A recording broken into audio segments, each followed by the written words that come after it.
Hey everyone, this is Daniel, and in today's video we're going to talk about Power Apps, data table versus gallery. Now this is a question that's been asked a whole bunch of times, is that when should I use the data table and when should I use the gallery? What are the pros and cons between the two? And can you give me some examples? So that is the whole gist of this video. I won't be deep diving too much into the formulas and how I went and built it, but I'll give you an overall scenario of how this works, and I'll also give you some of my personal opinions. So that's the whole gist of this video. And before we jump in, first, here's the intro.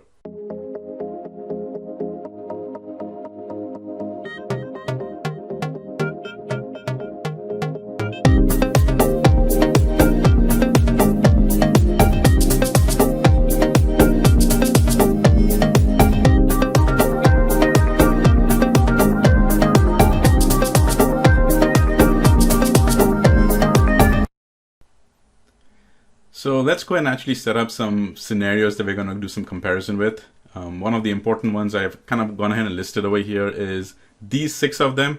It just helps me to kind of get into it and start showing you what I've built. So horizontal scrolling, is that functional in both of them, right down to views of the data source. And it'll make more sense when I show it to you. So these are the 6 criteria that I want to show. Now let's just jump into the demo that I have and actually walk you through it. Okay. So I'm going to get out of the slide deck over here, and the first thing you see is an app, and I've got my table versus gallery over there. Now take a good look at this, and can you tell me which one is a data table and which one is a gallery? Because I know a few of you truly are experts over there, so if you may catch that little bit of information here and there, but seriously, take a look at it, and actually tell me, can you differentiate which one's a table, which one's a gallery? And I did this to prove a big point, is that you can make a gallery look exactly like a table. And if in a situation you come across where, you know what, I have this feeling that if I use a table in the future, they're going to, either the line of businesses or your clients are going to ask me these things which are not available in the data table, but yet they're so fixated on the data table look and feel. Go ahead and use a gallery, make the gallery look exactly like a data table so that in the future you can go ahead and start adding all those bells and whistles. Well, Daniel, that's a great idea. I know somebody's thinking it's a great idea, but what are those bells and whistles you're talking about? Because I'm actually looking over here and it's actually pretty neat. I mean, it's not that bad. So what is the difference for you? And by the way, if you haven't already noticed, this one on the top is a data table and the one on the bottom is a gallery. And if you haven't already figured it out, there's one little way to figure that out. And that is, you see these ellipses over here, the dots? That by default happens in the data table. Like if you go ahead and add a field and the field goes through really wide and it doesn't fall in the width over there, in data table, it automatically goes ahead and puts those ellipses of the 3 dots. In the gallery, it does not. Now, I know there are experts out there who will actually go ahead and use the width and then go ahead and see the text and come up with all this formula saying, you know what, I can actually replicate that as well. And if you can do that, great, major kudos to you. But I just did this very simple just to prove a point that I can make it look exactly the same, but there's these subtle differences. Now, let's talk about what those differences are. Okay, so I'm going to switch over to my next screen over here. And wow, take a look. This is what is the true game changer, because I've got the top, which is the data table. But now I've gone ahead and added all these features and functionalities into what looks like a data table, but it's not, it's a gallery. And I've been able to go ahead and add all these features and functionalities. So let's kind of go through them, all right? Now what I'm going to do is, now that you know which one's which, I'll actually go into the studio and I can show you that in my studio over here, there's actually 3 screens, and I'll show you what those screens are. The one on the first screen, the one on the top was actually the, let me click on it. So that was actually one which is the data table, you know, those 3 ellipses dot over here. The one on the bottom over here was actually a gallery. You can see that's a gallery. And what I did to make it look the exact same look and feel is these on the top are, I've made and grouped them in, but they are just label controls. That's all they are. But I put it down to such detail that I matched the color. You see even the gap that is there between the two. Those gaps are actually just 2 points difference over here on the X side. That's what I did. I matched it one by one. In fact, I used a few tricks over there. You may have seen that in my videos before, is that, for example, in the location, I've got the initial one all the way to the left. But the country, if you take a look at it, its x-axis over here, its x-axis is, right down to the way which is the, the location over there. And then you can make it such that it's the county should have the width of this one plus its x coordinate, and then add a 2 more over there. Just, little tricks here and there that I do. And anyway, I don't want to digress too much into that. That's basically how I made the look and feel over here. All right. Now, coming back now to the next screen. In the next screen, there's a bunch of differences that I've shown over here. Okay. Also, let me point out that I did this testing with 2 data sources. I did it with CDS entities and I did it with the SharePoint list. This one, what you're seeing over is the CDS entity, and then the other one, this over here is actually a SharePoint list. And I can prove that to you that over here, if I click on it, if I just click on the data table, this data source is the exact same, or it is the data source over here. See that? That's the data source. That's the SharePoint list. And I did that as a proof of concept because those are the 2 big data sources that I personally use, and I wanted to kind of do a proof of concept on both of them over here. Now, so let's go through those things that I talked about, all right? So the first thing I want to talk about is horizontal scrolling. Now, Daniel, what do you mean by horizontal scrolling? Let me show that to you. Over here in the data table, there is a built-in functionality to do horizontal scrolling, which means that if for whatever reason, say I go ahead and start adding more and more controls, all right? Now let me just do that as an example. So I click over here, let me come back to this one here. On this table, where are you table? Yep, right here. If I go ahead and start adding more and more controls, so let me just start adding all these other years, all right? Just did that as a quick experience. Now, when I start adding those over here, you see I get the scrolling functionality. And say I didn't even do that, all right? I'll go ahead and let me just do undo. Say I didn't even add any of those, extra columns over there or fields over here. If I just had what I had, and let me see if I can just go back one more step. Come on. Yep. So if I went ahead and brought this back to what it was before, keeping it like that so it doesn't get out too much out of the way. But if I even went lower, what happens is that it goes ahead and actually automatically becomes a little bit responsive, and it gives me that scrolling functionality. Now let's try that over here. Now in the gallery, what I've selected, if I go ahead and do this, it doesn't be responsive. And if you noticed, I don't have the scrolling functionality over there. So that's a big thumbs up for the data table side, that yes, on the data table, I can do horizontal scrolling, but on the gallery side, I don't have that flexibility. But there is something you can do as a workaround for the gallery. And that workaround is, go ahead all the way, I first had and actually added some buttons, which is something I'll mention to you over there. In the buttons, when I'll click on that, I have a pop-up window. And that pop-up window is so dynamic that I can actually keep going ahead and selecting other things. And you can see as I'm selecting, the data is turning because it's very dynamic.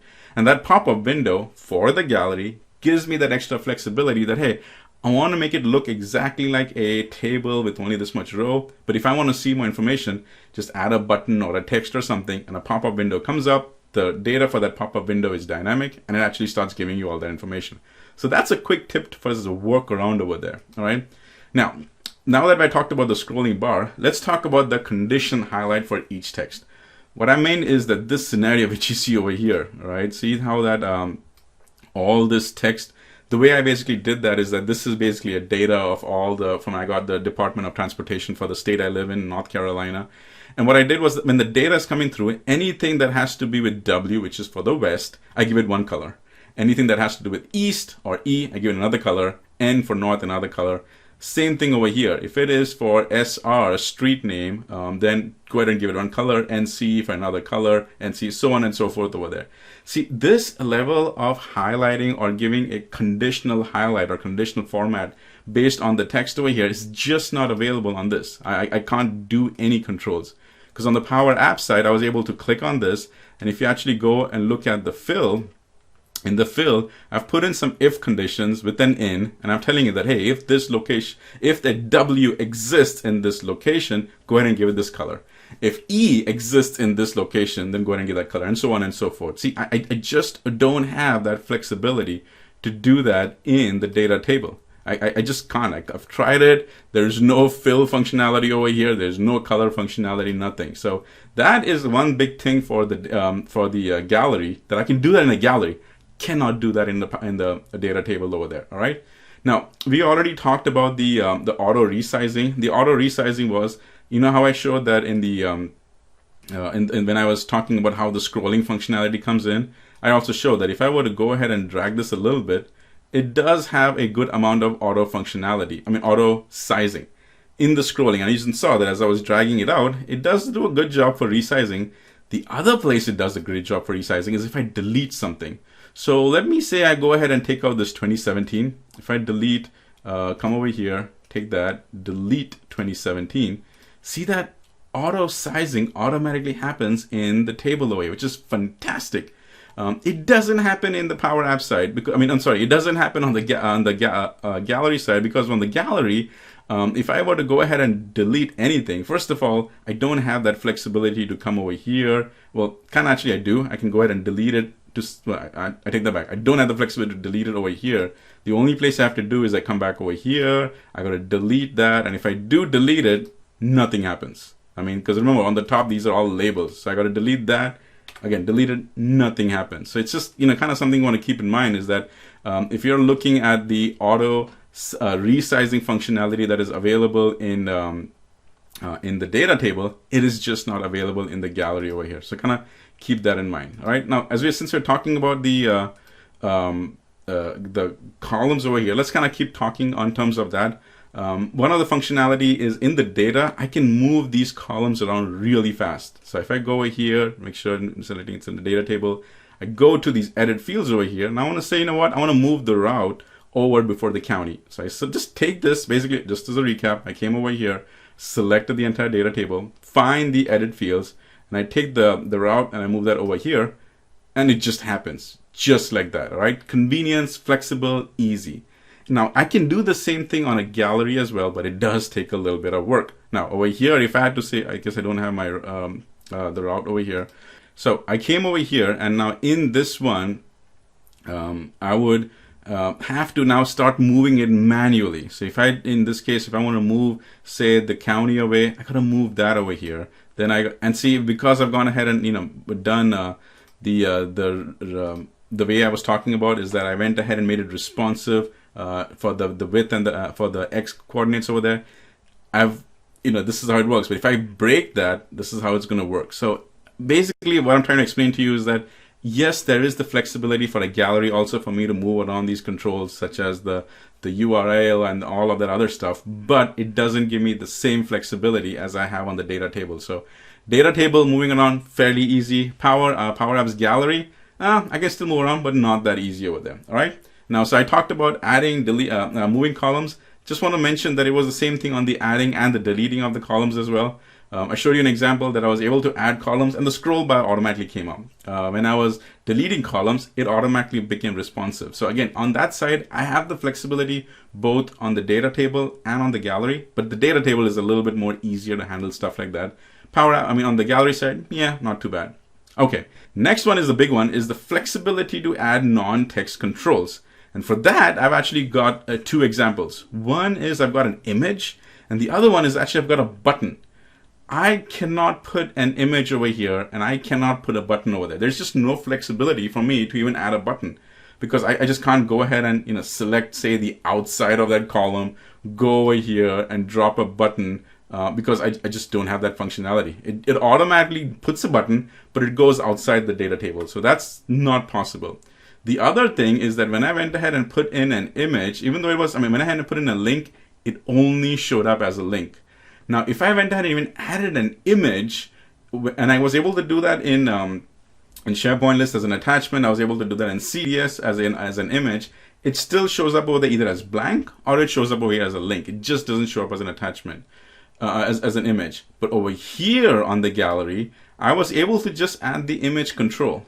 And then on the same thing on the SharePoint side, it's the same data over here, right? On the CDS side, the same link, the same URL. When I went ahead and added that logo over here, there on the top it shows up as a link, but on the bottom it went ahead and showed up as an image over there. And then I also went ahead and talked about the URLs. The URLs is basically the exact same thing. When I come over here, this actually is a website, and so is this. Now the only difference is when I added the URL up over here, it actually shows it's a URL. So I went down and click it, and a website opens up. This one over here is also a URL, but as I hover my mouse on that, it doesn't give me that same look and feel. But nonetheless, it is, because if I click on it, it also opens up. And I was able to use the launch function for that, and that's how it worked over there. Now, Finally, I want to end with a views for the data source. Now, what does that mean?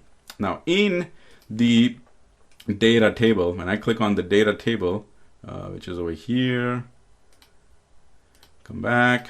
In the data table, depending on which data source you use, you can go ahead and get the views for that. Let me explain. I come over here to my entities. In my entities, I have a entity for the North Carolina Department of Transportation. I select that, and I've created all these. When I go to views or when I go to data, on my data, I have these views over here. Some of them built out of the box, some of them built by me. Now in Power Apps, specifically for a data table, as I select it, I see the option for the data source and I see those views over here. So if I were to go ahead and select something else, it automatically goes ahead and propagates all those views, the look, the feel, and all the data directly into that data table over here. It is available for the gallery, but it is not available for other data sources. So when I came to the data source over here, even though it's on the gallery, I can see the same flexibility. However, if I go and say start doing that on a SharePoint list, because right now there's a CDS over here. If I go to this this screen, this is for the SharePoint list. Again, going back over here, I see the data source, but look, that view is missing, right? It's missing because it just doesn't give you that flexibility from a SharePoint side. It gave it from the CDS side. And the important thing is it's over here, it's the same thing regardless of if you're using a data table or if you're using a gallery, it's the exact same thing. I am not able to see the view both over there. I am not able to see the view over here. Nothing because it is a difference between data table or gallery. It is just the data source over here. So that's kind of a very important thing that you need to know. So once again, as a recap over here, it was not to do with the table versus gallery. It all had to do with the functionality of the data source over here. So like I talked about right now a few minutes ago, it was just a quick way for you to see the difference between the data table versus the gallery. If you want something to build quick and easy just to show the data, sure, go ahead and use the data table over there. But right tomorrow or next week, they might come back and actually tell you that, hey, I want to see conditional formatting based on so they can color it over there. I would like to see the images over there. Maybe we can add a button. I mean, that thing starts happening. You would have really wished that, man, I wish I would have started with the gallery over there. And so that's what I personally do. Anytime I build an app, if I have to do and display anything as a gallery or as a table, I just right off the bat build it as a gallery. And sure, I may not have the scrolling functionality. And for the workaround for that, I showed you, either put a pop-up window over there or just increase the height of each gallery layer over there. And maybe instead of showing one row, just show double rows over there. That can also work around. But it really helps you with, giving you that flexibility to plan ahead, and therefore you don't run into that same option. So hopefully this was helpful to you. If you have more ideas of how a gallery supersedes a data table, or if a data table is better than a gallery, post it in the comments over here because it'll help other people who've come and watched this video. But hopefully this was helpful. And as always, keep power apping.